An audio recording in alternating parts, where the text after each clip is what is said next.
월간 노하우 안녕하세요. 9월달 맡게 된 진심약사 현진입니다. 오늘 초보 블로거의 퍼스널 브랜딩 강의 맡게 되었습니다. 네, 반갑습니다. 블로그 보통 시작한 지 얼마 정도 되셨어요, 다들? 저 1년 됐어요. 1년이요. 2년 정도.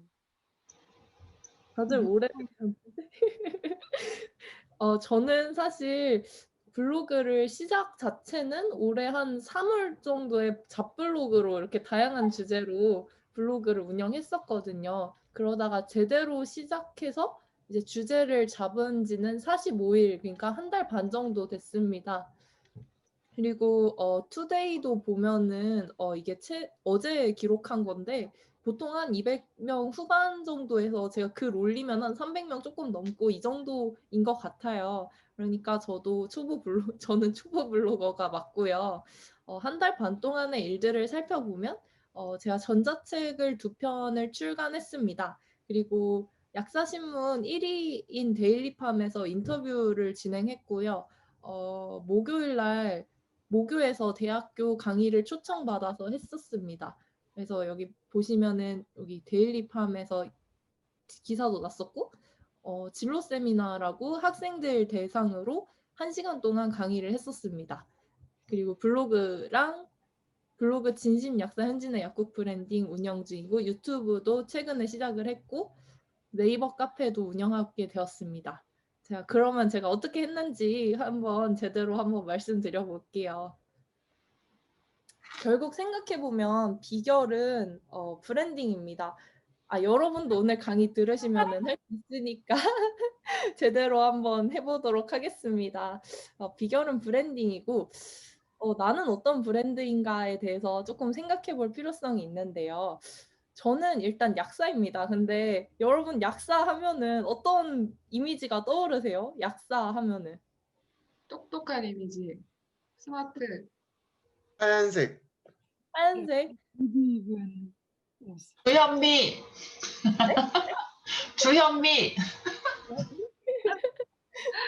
여튼 제가 약대에 딱 들어갔을 때만 해도 사람들한테 야, 나 약대 다녀 이러면 사람들이 그럼 졸업하고 약국하는 거 아니야? 이렇게 말을 많이 하더라고요.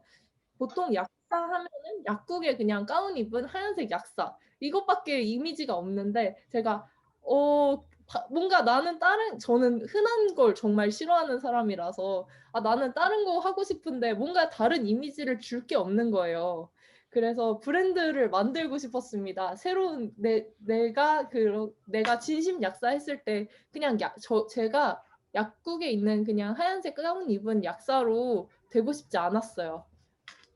그래서 다른 대안이 브랜딩으로 가능하다고 생각합니다. 그래서 나도 어떤 브랜드로 다른 사람한테 인식될 수 있는가, 내 닉네임이라든지 나의 그런 이름을 말했을 때 사람들이 나를 어떻게 인식하는가에 대해서 생각해 볼 필요가 있어요. 그리고 그 이미지가 내가 원하는 이미지라면 그건 성공적인 브랜딩을 구축한 거라고 할 수 있습니다. 네, 그래서 오늘 강의를 구성을 이렇게 해봤는데요. 초보 블로거를 대상으로 제가 강의를 준비하다 보니까 초보 블로거는 이렇게 막 하는 게 아니고 일종의 전략이 필요한 것 같더라고요. 그래서 그 초보 블로거의 전략에 대해서 말을 하고 여러분들이 가장 관심이 많은 어떻게 수익을 창출할 수 있는지에 대해서 한번 다뤄보도록 하겠습니다.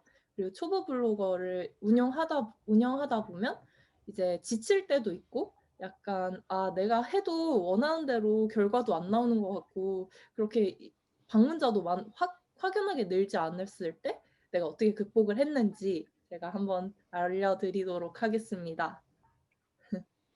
일단 블로그를 시작했을 때 저는 거의 3월부터 시작을 했지만 6월까지는 거의 잡블로그로 운영을 해서 밥 먹을 때 그냥 밥 먹은 거 기록하고 어디 가면 뭐 강의 뭐 뭐 하고 그 약 먹다가 뭐 건강 정보 생기면은 기록하고 이런 식으로 했었거든요. 근데 이런 것보다는 블로그의 방향성 설정이 중요하다. 그것은 이제 전문 분야 아니면 관심 분야 아니면 핫 이슈 이렇게 3개 정도로 나눠볼 수가 있는데요. 이제 전문 분야.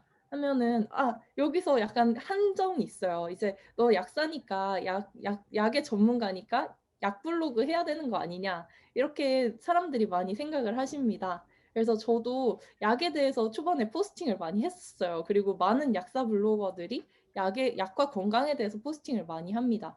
근데 전문성이란 거를 한번 생각해 볼 필요가 있어요. 전문성은 이제 내가 다른 사람보다 조금 더 뛰어난 분야. 예를 들어서 내가 뭐 일상생활을 하다가 주변 친구들이 나한테 어떤 조언을 구한다 하면은 그 친구들은 저를 자기보다는 전문가로 인식을 하고 그런 조언을 얻는 거잖아요. 그러니까 제가 그 분야에서는 다른 사람에 비해서 전문가라고 할 수 있습니다. 저도 그래서 예를 들어서 뭐 상담에 관심이 많은 사람이라면 약간 마음을 그렇게 움직이는 사람들. 그러니까 자기의 그런 전공과 상관없이 전문성을 개척해 나갈 수 있다는 것을 말씀드리고 싶었습니다. 그리고 전문 분야, 그리고 관심 분야, 내가 좋아하는 분야에 대한 이야기가 있을 수 있겠죠.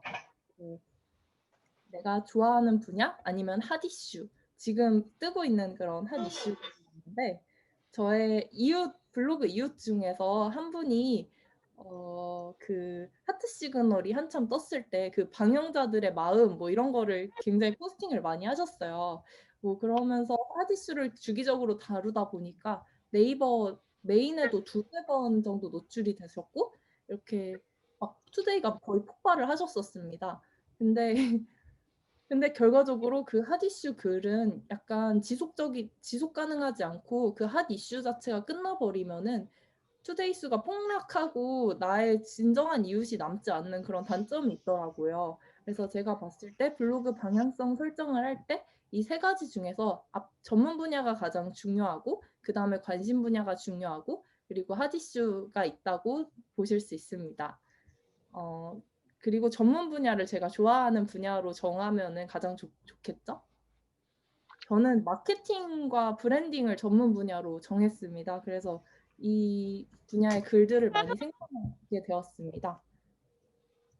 그렇고 수익화를 조금 보면은 수익화에도 단계가 있다.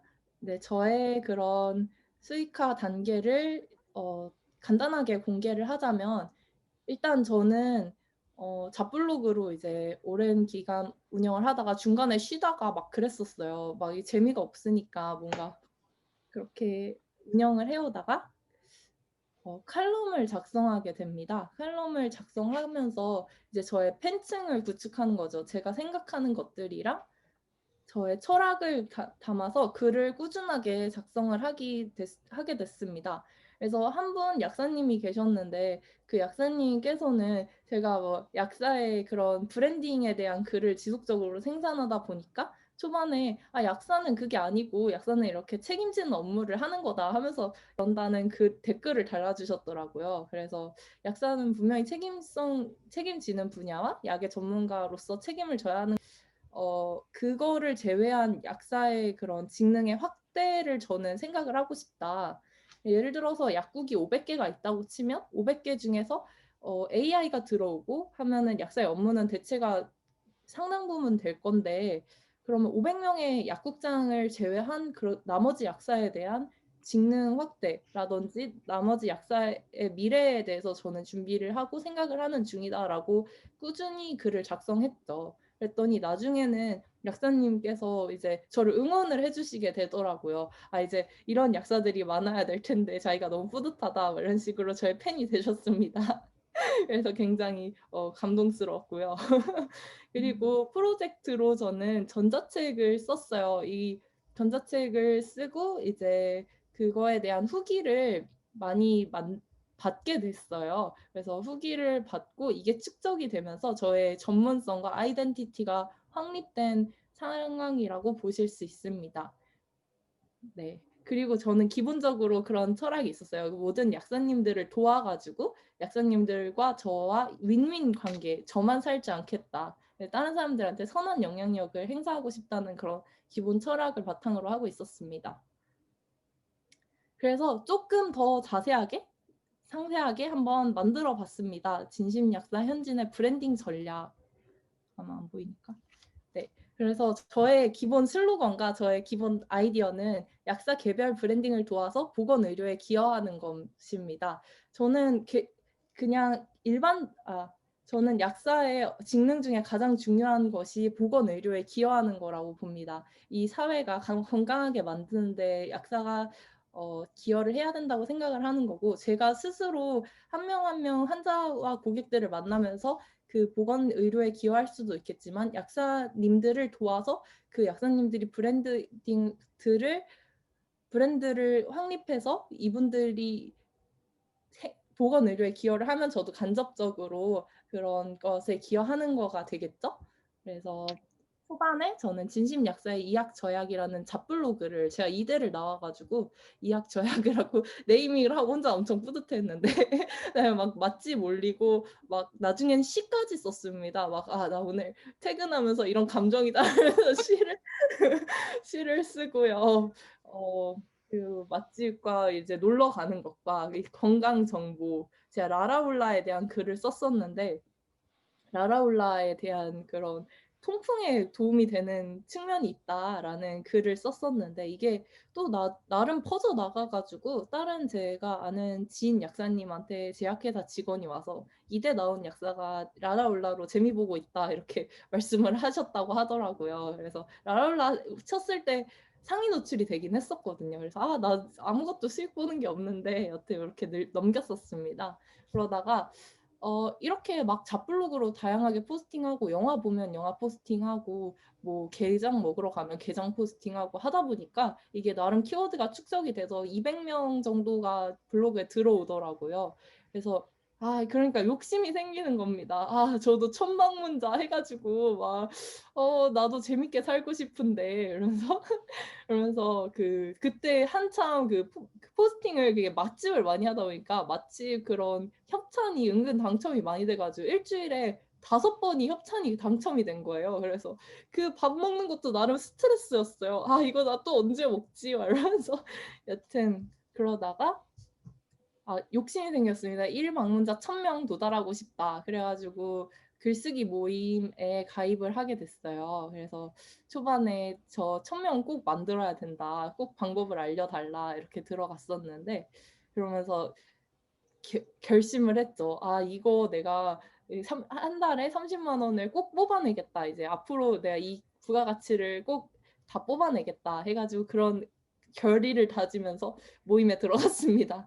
그래서 이렇게 포스팅을 하다 보니까 점점 하고 싶은 것도 생기고 뭐 이때도만 해도 잡블로그로 저는 하고 싶은 게 너무 많아가지고 화장품도 팔고 싶었고 그래서 실제로 화장품 그런 브랜드를 그 뭐랄까 아이디 그거를 냈어요. 그래가지고 이거 승인 받으면 그 로고를 쓸 수 있거든요. 상표 등록을 하나 내고 그리고 또 건강 블로그도 운영하고 또 이제 블로그 포스팅 또 계속 해왔었습니다. 자기 개발에 관련된 것도 포스팅하고 그러다 보니까 이제 마지막에 프로젝트를 하나 하게 되었는데 내가 이 블로그를 키우는 법에 대해서 작성을 해서 사람들한테 전자책으로 뿌리면 참 좋겠다 싶더라고요. 그래서 전자책을 작성을 했습니다. 하루 반 만에 만드는 전자책을 또 그런 플랫폼에서 샀어요. 그래서 나는 전자책을 꼭 써서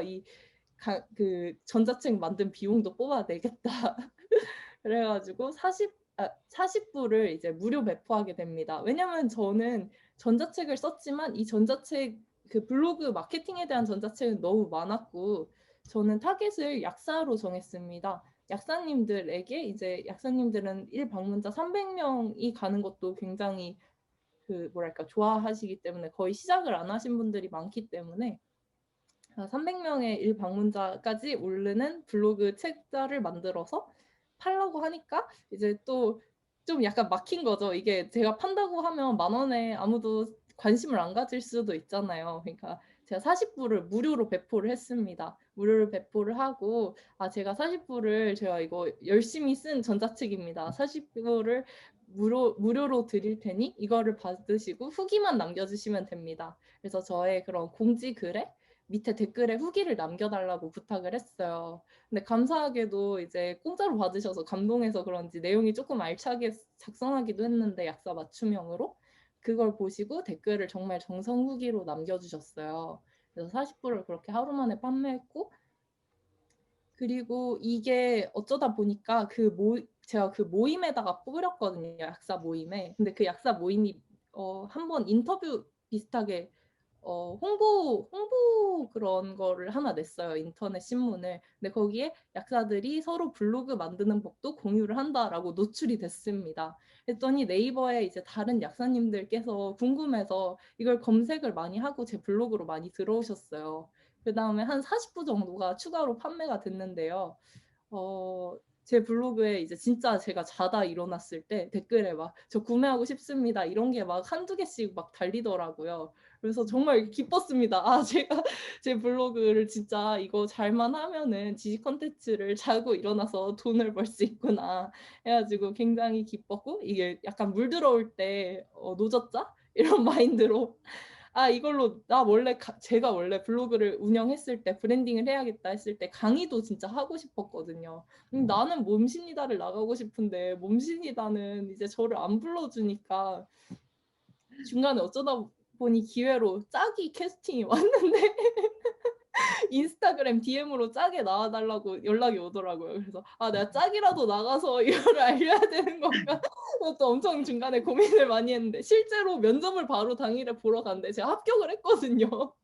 그래가지고 아 진짜 엄청 고민을 했습니다. 지금도 막 계속 마음 바뀌면 연락 달라고. 그래가지고 여튼 그렇게 됐다가 강의를 아예 이 블로그 마케팅 강의를 약사 대상으로 하면 너무 좋겠다 싶은 거예요. 그래서 내친 김에 강의를 열어야겠다 해가지고 전자책이 막 팔릴 때 강의를 하나 열었어요. 열었더니 세 분이 신청을 해줬어요. 세 분이 제 강의를 신청을 해주셨고 그게 한 2주, 3주 정도 후에 열리는 강의였거든요. 그래서 그동안 엄청나게 엄청 제 강의를 홍보를 하는 글들을 많이 썼습니다. 다른 글로 결과적으로 이런 게 고민이 되신다면 이 강의에서 얻으실 수 있습니다. 이런 글들을 많이 썼는데요. 그래도 한두 명, 그러니까 그때 그렇게 모은 게 3명이었어요. 근데 이 3명을 위해서 강의를 열긴 해야겠지만 조금 욕심이 생기는 거예요. 그래서 중간에 저의 팬인 그런 친구가 있었는데 그 친구가 약대생이었어요. 그래서 뭐 약사님의 그런 전자책을 내가 전자책 썼다 이러니까 전자책 한번 받아보겠습니다 하는 거예요. 그래서 전자책을 제가 2권을 썼거든요. 하나는 자기계발서고 하나는 이제 블로그 오토약국 만들기인데 자기계발서도 읽으면서 엄청 공감을 했대요. 그래서 오토약국도 받으면서 야, 나 강의도 이날 연다 했더니 자기도 신청하겠다 해서 신청을 하고 그러면 카드 뉴스를 만들어주면 자기가 단톡방에 뿌려주겠다 이렇게 한 거예요. 그래서 제가 그날 당일에 카드 뉴스를 만들었습니다. 카드 뉴스를 그때 처음 만들어 봤어요. 그래서 야 괜찮아 했더니 여기 조금 수정해달라 이런 과정을 거치면서 카드 뉴스를 이제 그 친구가 2번 뿌렸대요. 그 단톡방에. 그랬더니 약대생 친구들이 한 4명 정도 신청을 했어요. 추가로. 그래서 4명 정도 하고 저는 지인으로 좀 때려 박았죠. 지인 몇 명, 한 3, 4명 정도 지인으로 받고 그 다음에 이제 그 강의가 예정된 전날에 제 전자책을 댓글로 신청을 하셨길래 원래 너무 전자책 구매해 주셔서 감사하다. 내일 아침에 강의가 예정되어 있는데 약사님께는 특별히 강의를 무료로 드리겠다. 해서 2명의 약사님이 그럼 나 듣겠다 해가지고 총 12분을 모시게 됐습니다. 그래가지고 강의를 진행했는데 생각보다 반응이 좋고 저도 첫 중강이었는데 약간 BJ 같이 하긴 했지만 강의 반응이 좋아서 후기를 정말 정성 후기를 또 써주셨더라고요. 그래가지고 이거 되는 거구나 해가지고 저의 블로그 명을 바꾸게 됩니다. 진심약사 현진의 약국 브랜딩으로 블로그의 방향성을 이때 바로 확립하게 됩니다. 그래가지고 이 블로그에 점점 하루에 하나씩 칼럼을 썼어요. 제가 마케팅과 브랜딩에 관심이 많아서 책을 한 2, 30권 정도 사가지고 거기서 얻은 아이디어를 약국의 현실에 적용시키는 글을 되게 많이 썼어요. 그랬더니 이제 점점 팬층도 생기고 제 블로그가 방향성을 가지게 된 거죠. 이제 다른 사람들이 제 블로그를 보고 잡불이라고는 안 하더라고요. 그래서 이제 이거가 데일리팜이라는 아까 그 신문에 이제 소개가 됐는데요. 그 제가 이 블로그를 운영하다 보니까 이 칼럼 진짜 퀄리티가 괜찮은 것 같은데 더 많은 약사님들한테 알리면은 더 많은 사람들이 함께 움직일 수 있지 않을까, 더 많은 사람을 설득하고 싶은 거예요. 그래가지고 제가 메일을 보냈어요. 내가 칼럼을 매일매일 쓸 수 있는 사람인데 제가 너의 1등, 약사 1등 신문인 여기에다가 연재하면 얼마나 좋을까라고 메일을 보냈는데 그날 당일에 연락이 왔습니다. 그러면 한번 미팅을 한번 잡아보자라고 연락이 왔고요. 이거랑 별개로 그 미팅을 하기 전날에 제가 아는 지인 약사님이 이제 뭐 얘기를 하다가 제가 이 블로그를 운영하다가 이 칼럼을 카페에도 비슷하게 다 올렸거든요. 더 많은 사람들에게 다가가고 싶어서. 그리고 이때 당시에는 모든 약사님들의 지적 재산권을 보장하고 싶은 마음이 커가지고 모두가 다 칼럼니스트가 되길 원했어요. 저처럼 전자책 하나씩 내고 그런 브랜딩 약국을 하나씩 운영했으면 하거든요. 그건 지금도 바람이지만 칼럼니스트는 아직 양성은 하고 있지 않지만 여튼 카페를 키워야겠다고 생각을 했습니다.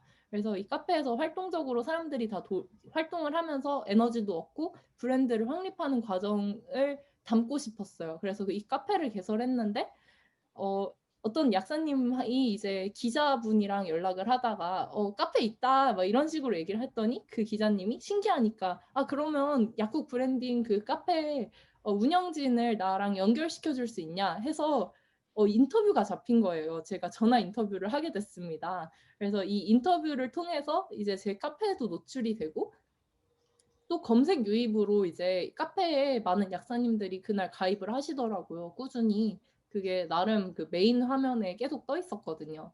그래서 제가 칼럼을 계속 작성을 하면서 브랜딩에 대한 고찰을 많이 했어요. 어떤 식으로 브랜딩을 하면 좋은지 구체적인 얘기를 하다 보니까 브랜딩이란 것을 해야 된다라는 글만 초반에는 썼는데 글이라는 게 힘이 위대해서 쓰다 보니까 이게 필요하다면 어떻게 해야 될까라고 제가 혼자 계속 고민을 하는 겁니다. 그러다 보니까 이 같은 툴에 마케팅이 쓰일 수 있겠구나. 그래서 마케팅 얘기도 많이 썼고요. 그래서 마케팅을 하다 보니 약사가 진짜 직능을 발휘할 수 있는 건 환자들을 설득해서 이 A 약을 먹으면 이 사람한테 좋다는 걸 말을 직접적으로 해야 되는 거잖아요. 그러다 보니까 세일즈 능력을 키우는 게 너무 중요한 것 같은 거예요. 근데 아무도 약사에게 세일즈를 가르쳐 주려는 사람도 없고 약사님들이 세일즈라고 하면 나 약팔이 되는 거 아니야? 이런 생각이 있기 때문에 저는 조금 더 고급진 방법으로 제가 약사이기 때문에 약사님들의 눈높이에서 그런 현실을 조금 더 파악하기 쉽지 않을까 싶었습니다. 그리고 제가 브랜딩과 마케팅, 세일즈를 다루지 않으면 이것은 큰 시대적인 흐름이기 때문에 결국은 마케팅 업체가 여기다 손을 댈 거라고 생각을 했어요. 근데 저는 그렇게 되는 걸 원치 않았어요. 왜냐하면 마케팅 업체는 약사에 대한 이해가 약사 본인보다는 부족할 거기 때문에 여기서 생기는 마찰을 냅두고 싶지 않았습니다. 그래서 제가 마케팅과 세일즈를 공부해야겠다 해서 세일즈 법도 공부를 해서 약사님들 몇 분에게 이제 조언을 드렸어요. 너가 이 매약을 할 때, 약을 권할 때 이렇게 얘기하지 말고 이런 식으로 다른 방법으로 얘기를 한다면 마찰을 조금 더 피할 수 있고 조금 더 효과적으로 소통할 수 있다라는 것을 몇 분 조언을 드렸는데 이게 생각보다 잘 맞았던 거예요. 약사님들이 그렇게 하니까 의외로 먹히는데 이게 우연인지는 모르겠지만 이게 도움을 받았다. 이렇게 되니까 세일즈 칼럼도 몇 개 작성하게 됩니다. 그래서 그 칼럼도 이제 카페에다가 계속 업로드를 하고 있는 편이고 제가 데일리팜 인터뷰를 했는데 이 신문사가 아무래도 약사 1위 신문사다 보니까 이것을 보고 이제 XY 제약에서 연락이 온 거예요. 자기가 이 뉴스도 봤고 그리고 제가 약사의 그런 핫 이슈가 있었거든요. 배달약국이라고 의약품 배송 서비스에 대한 글을 작성했는데 이것도 상위 노출이 됐습니다. 그래서 그 글을 검색하고 이 회사의 직원이 이런 약사가 있다. 근데 이 약사의 이런 마인드가 우리랑 되게 일치한다 해가지고 이 XY 제약 그 마케팅 팀에서 저한테 카페를 통해서 개인톡이 온 거예요. 그래서 우리 한번 밥을 먹자.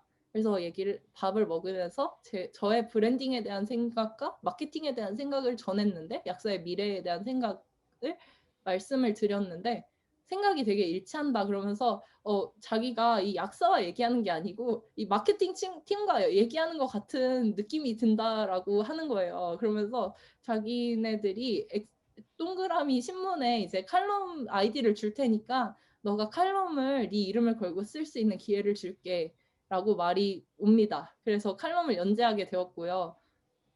그리고 그 데일리팜 인터뷰를 보고 저의 모교인 이화여자대학교 약대에서 저한테 강의를 해줄 수 있냐고 교수님이 한번 보자고 하시더라고요. 그래서 본 다음에 교수님한테 저의 그런 약사의 미래와 약대생의 그런 고민들을 브랜딩을 통해서 해결할 수 있다라는 얘기를 했습니다. 그랬더니 교수님이 엄청 폭풍 공감하시면서 다음 주에 그러면 강의를 한번 열자, 진로 세미나를 너를 초청하겠다라고 하셔가지고 강의를 목요일 날 진행했었습니다. 그래서 167명의 학생들이 들었다고 하더라고요. 그래서 정말 여튼 그런 식으로 됐고, 유튜브도 하나 운영하게 되었습니다. 진심의 체면 브랜딩이라고, 이거는 운영한 지 한 2주? 3주 정도 됐는데 여기서도 이제 약사들이 그냥 진심 그냥 일반 그런 마케팅 채널처럼 운영을 하지만 알고 보니 약사다. 약사의 직능이 이렇게 다양할 수 있구나라는 거를 많은 사람들한테 알리고 싶었습니다. 많은 약사 유튜버들이 유튜브를 하지만 다 약과 건강 얘기만 다루는 게 저는 굉장히 마음에 안 들었거든요. 이거는 수단만 바꾼 거지 브랜딩에 대한 이해가 부족하다고 생각을 합니다. 그렇기 때문에 진심의 체면 브랜딩에서 저는 사실 약사다라고 밝히고, 사실 저는 카페와 블로그를 운영하고 있다라고 얘기를 하고 있습니다. 네, 그렇게 진행을 하고 있고, 이제 약국 약사님들을 많이 만나다 보니까 브랜딩에서 이제 약을 홍보할 때도 그런 생각이 드는 거죠. 약을 홍보할 때도 왜 제약회사에서 주는 그런 광고판만 쓰느냐. 이거는 조금만 내가 디자인을 하고 나의 컨셉을 확실하게 알고 있으면은 이것도 맞춤형으로 개별 POP를 제작할 수 있다.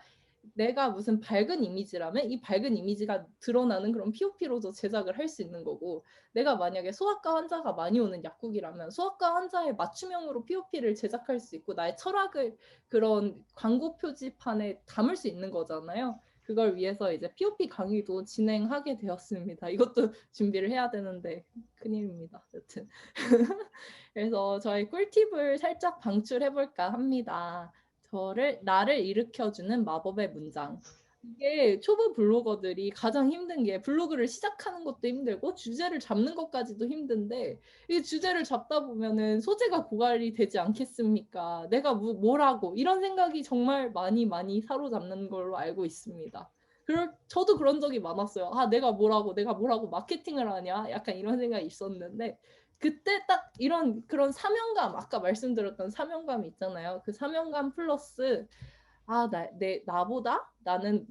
나보다 모르는 사람들을 위해서 나는 글을 쓴다. 만약에 피라미드가 있다면, 내가 중간 정도의 그런 지식을 가지고 있다면, 나의 고객은 나보다 많이 아는 사람도 분명히 있겠지만 나보다 더 나의 도움이 필요한, 나의 그런 조언이 되게 유용할 그런 독자들을 위해서 글을 써야겠다. 그들에겐 나는 전문가다.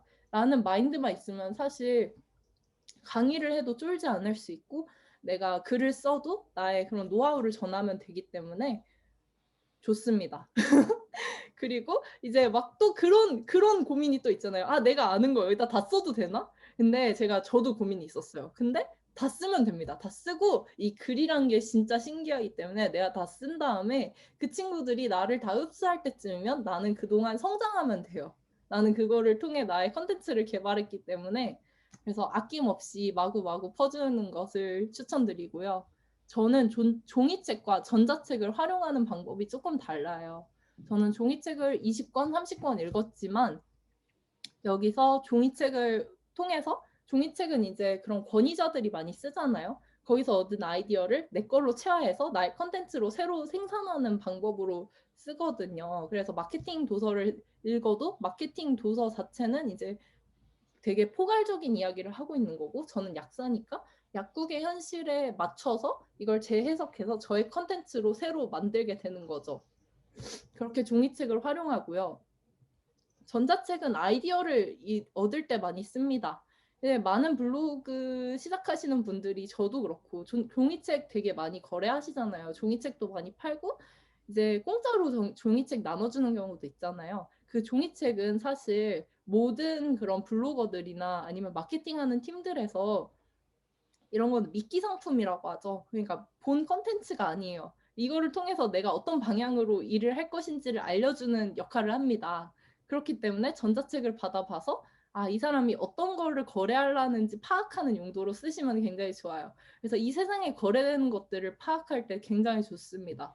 저는 라이프 코칭 서비스도 저의 미래 중에 하나거든요. 저도 타인의 그런 라이프 코칭을 도와드리고 싶어요. 마케팅 약사를 위해선 마케팅을 도와드리고 브랜드 확립을 도와드리고 싶지만 결과적으로 고객층을 확장해서 이제 사람들이 어떻게 활력 있게 살 수 있는지 자기 삶을 어떻게 더 좋은 삶으로 바꿀 수 있는지도 도와드리고 싶거든요. 그렇기 때문에 라이프 코칭 전자책을 무료로 나눠주시는 거 받아봤습니다. 어떤 식으로 하시는지 궁금해서요. 그래서 그걸 보고 제가 그분한테 뭐 라이프 코칭 서비스를 받을 건 아니지만 이런 게 거래가 되고 사람들이 이런 걸 좋아하는구나. 이런 식으로 마케팅을 하는구나라는 걸 파악할 때 전자책을 굉장히 벤치마킹할 때 쓰고 있습니다. 그리고 예를 들어서 이벤트를 한다고 해도 이 이벤트에 신청자가 많을 때 이 사람이 어떤 식으로 글을 구성했는지와 어떤 아이디어와 어떤 컨텐츠를 거래하는지를 굉장히 파악을 많이 하는 편이에요. 그리고 그게 실제로 굉장히 도움이 많이 됩니다. 그리고 1일 1포스팅이라는 얘기 초보 블로거들 정말 많이 하시잖아요. 1일 1포스팅 해야 되는가? 저도 막 예전에 막 1일 1포스팅이 뭐야? 3포스팅까지 했습니다. 그냥 양 채우려고 막 아침에 먹은 거, 점심에 먹은 거, 저녁에 먹은 거 했었는데요. 이 포스팅을 통해서 이제 내가 존재함도 알리고 이제 이웃들한테 이제 나의 이 글이라는 힘이 있잖아요. 내가 이런 생각을 한다라는 거를 적는 것. 그러니까 1일 1포스팅은 나를 위해서 한다고 생각하시면 돼요. 내가 이런 생각을 하고 있고 이런 생각을 내가 기록함으로써 내가 조금 더 앞으로 나아갈 수 있는 것. 그런 쪽으로 1일 1포스팅을 하시면 좋습니다. 그리고 저만의 이웃 관리법. 이웃도 막 되게 관리하는 방법이 되게 많잖아요. 이제 어떤 분은 내가 무슨 건강 포스팅을 하기 때문에 건강 관련된 분만 이웃으로 받겠다 이런 분도 있는데 저는 조금 더 확장적으로 생각을 합니다. 그렇기 때문에 나의 그런 지식을 거래할 수 있거나 뭐 내가 그분들한테 인사이트를 받을 수 있다 하면은 거의 다 받는 편이고요. 내가 뭐 투데이가 뭐 300명이 온다고 쳐봐요. 제가 300명이 와도 정말로 저랑 진짜 마음을 공유하고 저의 글을 진짜 열심히 읽고 공감해주고 응원해주는 그런 컨텐츠와 그런 고객을 얻는 게 굉장히 중요하다고 생각을 하고요. 아무리 제가 호랑이 커피 얘기했나요? 제가 저번에 제가 막 포스팅을 하다가 투데이가 너무 안 올라서 편의점에 갔는데요. 편의점에 호랑이 커피를 팔더라고요. 그게 을지로에 있는 호랑이 커피라는 매장에서 이제 핫한 그런 아이템이래요. 그래서 제가 호랑이 커피를 한번 포스팅했습니다. 호랑이 커피 기대하고 먹어봤는데 맛이 너무 없더라. 포스팅을 했는데 열심히 작성한 칼럼은 조회수가 그때 한 20명 정도였는데 호랑이 커피는 막 50명 찍는 거예요. 그래서 약간 현타도 조금 왔고 막 주변 사람들이 야 너 지조가 없다 그렇게 했었습니다. 그래서 그렇게 호랑이 커피로 제 블로그에 놀러 오신 분들이 저의 그런 아이디어에 공감하시진 않을 거 아니에요. 제가 어떤 블로그인지 파악도 못 하실 거고 포스팅의 온도를 전반적으로 다 맞추는 게 좋습니다. 내가 어떤 것으로 글을 쓰고 있었으면 전반적으로 그런 냄새가 나도록 그런 향기가 나도록 구성하시는 것을 추천드립니다. 그 정도로 꿀팁을 마무리하겠습니다. 그리고 번아웃, 이 초보 블로거들 번아웃 너무 많잖아요. 이게 하다 보니까 저도 그랬는데 막 이제 막 투데이 안 오르고 해서 호랑이 커피도 쓰고 막 이랬는데요. 번아웃을 극복하려면은 저는 막 어떻게 하세요? 보통 이렇게 막 지친다 하면은 다들 어떤 식으로 극복을 하세요? 뭐 궁금하다. 쉬어가는 거. 너무 고민인 부분이라 다른 분들 얘기 너무 듣고 싶어요. 저도 그런 상황이 왔을 때 어떻게 대처할지를 몰라가지고 음. 그냥 잠 부족하면 잠 조금 더 자고 하는 정도만 하지 딱히 하는 게 없어가지고 다른 분들은 어떻게 하시는지. 진짜 번아웃은 사람마다 해결하는 방법도 다 다르고 저만 해도 야, 나 번아웃인 것 같아 하고 친구들한테 얘기하면 친구들이 막 야, 너 진짜 내가 봐도 너 너무 열심히 산다. 너 좀 쉬어갈 때가 됐어. 막 이런 친구들 많거든요. 그러면 저도 그래서 몇 번 쉬어봤어요. 그래, 그래 한번 오늘 목욕하고 뜨거운 물에 샤워하고 잠을 다 보자. 근데 그렇게 하면 그 당시에는 그냥 괜찮은 것 같거든요. 근데 또 이제 일을 시작하려고 하면 번아웃이 극복된 게 아닌 거예요. 이게 이게 번아웃이라는 게 참 그게 어렵더라고요. 그래서 저는 저 나름대로 돌파구를 찾았는데요. 저는 아예 새로운 일을 버려요. 저는 그 호스트 워커로 다시 태어나기라는 이렇게 주체적인 삶을 사는 이런 전자책도 중간에 썼는데 이것도 번아웃 왔을 때 썼거든요. 이 약사의 미래에 대해서 계속 고민하다 보니까 소재도 고갈되고 뭔가 일이 안 나아가고 했을 때 내가 호스트 워커로 다시 태어나기를 쓴 이유는 이제 결과적으로 고객층이 나는 작은 동그라미에서 시작을 해서 큰 동그라미까지 나아갈 거 아니에요. 내가 미래에 이렇게 보면. 근데 미래에 보면은 나는 자기 개발을 도와주는 사람이 될 거니까 그 부분도 한번 찔러보는 거죠. 아예 새로운 부분을. 그래서 내가 만약에 이걸 해서 그래서 호스트 워커로 다시 태어나기를 전자책을 무료 배포를 하게 됐습니다. 이것도 하루 반 만에 그냥 썼어요. 그래가지고 이것도 내보내고 제가 운영하는 카페도 번아웃이 왔을 때 개설을 하게 됩니다. 이게 블로그로 모객하기에는 이게 뭔가 막다른 것 같고 뭔가 이게 해결이 안 되니까 제가 번아웃이 온 것 같더라고요. 그래서 카페도 개설을 하게 됐고 이제 데일리팜과 컨텐츠 제휴를 맺고 싶은 메일도 보냈는데 이게 블로그 하다 보니까 너무 지겹고 뭔가 조금 더 빠른 길 없을까 이렇게 생각했을 때 메일을 하나 썼어요. 근데 이게 또 잘 해결이 된 거예요. 그래서 저의 극복법은 일단 기본적으로 사명감이 있습니다. 저는 기본적으로 제가 일을 하다가 이걸 멈추면은 약사의 미래는 없다고 생각을 해요. 그래서 내가 안 하면 진짜 멈춰버리는구나, 약사의 미래가. 저는 진짜 그렇게 생각을 하는, 내가 브랜딩을 사람들한테 알려야 된다는 그런 사명감이 기본으로 있고, 아예 새로운 걸 도전을 해서 이게 잘 풀린다면 번아웃을 극복하게 되는 거고요. 만약에 새로운 걸 했는데 이게 내가 뜻하는 대로 결과가 나오지 않았다면, 내가 번아웃이니까 뭐 그럴 수 있지. 라고 생각을 하게 됩니다. 그렇게 하면서 번아웃이 그냥 사라져 버려요. 그런 방법을 저는 채택하고 있습니다. 아예 새로운 걸 도전하는 거죠. 어떻게 보면은 생각도 안 했던. 근데 이것들이 의외로 잘 먹힐 때가 많아요. 그러다 보면 또 거기에 집중하게 됩니다. 그러면서 번아웃이 점점 해소가 되는 거죠. 그런 꿀팁이 있습니다. 그래서 제가 그 학교에서 저의 강의를 이렇게 마치니까 사람들이 뭐 약사님은 후에 목표가 어떻게 되세요? 라고 물어보시더라고요. 그래서 한번 준비해 봤습니다. 저의 목표는 올해 말에 약국 브랜딩 연구소 약부연 2,000 회원을 모집해서 스스로 이렇게 사람들이 생산적인 글을 막 마구마구 작성해주는 그런 목표가 있고요. 그리고 진심의 체면 브랜딩 유튜브 떡상을 노리고 있습니다. 떡상을 노리고 있는데 아직 동영상이 2개밖에 없어서 열심히 해야 되고요. 그리고 브랜딩 디렉터로서 이거는 시작하면서 저는 컨설팅도 하고 싶고 강의도 하고 싶고 컬럼을 연재하고 싶었어요. 신문사에. 근데 어떻게 달려오다 보니까 학교 강의를 해서 이미 강의는 제가 스스로 강의를 열은 것도 있었고 학교 강의도 제의를 받아서 강의는 하게 됐고 칼럼도 어쩌다 보니까 다음 주 정도부터 시작을 하게 됐어요. 기자 아이디를 발급받아서 연재를 할 수 있게 되었고 이제 브랜딩 컨설팅만 이제 발판을 마련해서 하면 될 것 같네요. 이렇게 저의 목표를 살짝 정해봤고요. 그리고 이제 초보 블로거 여러분들 막 운영하다 보면은 이제 명수도 잘 안 늘고 막 해서 이렇게 답답하고 뭔가 내가 잘 가고 있는 거 맞나 이런 고민도 많을 텐데 그럴 때 약간 나의 사명감을 조금 생각하면서 이제 번아웃을 슬기롭게 극복하시면서 나아가면은 정말 정말 좋은 결과 있을 거라고 저는 정말 생각하거든요. 이렇게 저의 발표를 마칩니다. 감사합니다.